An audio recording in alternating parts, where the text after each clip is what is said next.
A ideia está no momento que nós estamos celebrando 40 anos de Chata Parte e 50 anos de nosso hino e bandeira, para nós acessar que também envolvendo turnos vários, não? Mas também é um momento ideal para dar reconhecimento ao talento, não? Ou a carga e dar a Aruba também nome internacional.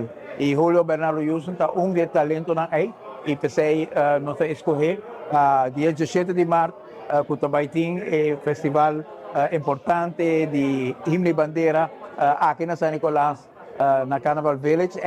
Tem inteiro São Nicolás a celebração aqui também tem sua ressonância, aqui também na Chocolate City Bar e Restaurant, também há mural muito bonita de Julio Bernardo Wilson, mas dentro do sítio mesmo aqui onde nós estamos também tem uma exposição de tour lo qual Julio Bernardo Wilson logra para Aruba.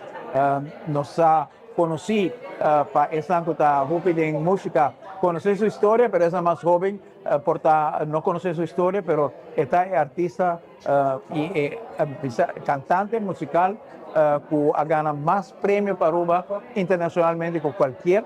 Sua raiz santa de San Nicolás, aqui ela vai reformar.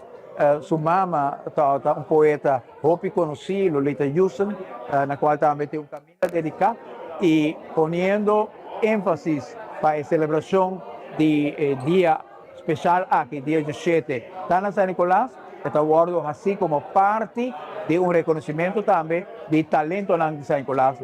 E Julio Bernardo Wilson está onde o reconhecimento do dia aí, sobre talento, energia, liderazgo, carga e ajuda a Aruba a surpassar retos grandes e seguro, canção musical a llenar nosso coração, a formar parte da alma de Aruba e é sumamente bonito para mirar quanto entusiasmo tem aqui na San Nicolás, para hecho que o governo escolheu para vir aqui na San Nicolás e organizar evento nacional aqui na San Nicolás. Estamos contentos com a reação aqui na San Nicolás, agora também com a animação aqui em Chocolate City, a bordo bom elaborar o tema aqui também e combinar com o projeto de restauração de Bernardo Serrat. Trabalho em Hopi e com ânimo aqui, nós trabalhamos.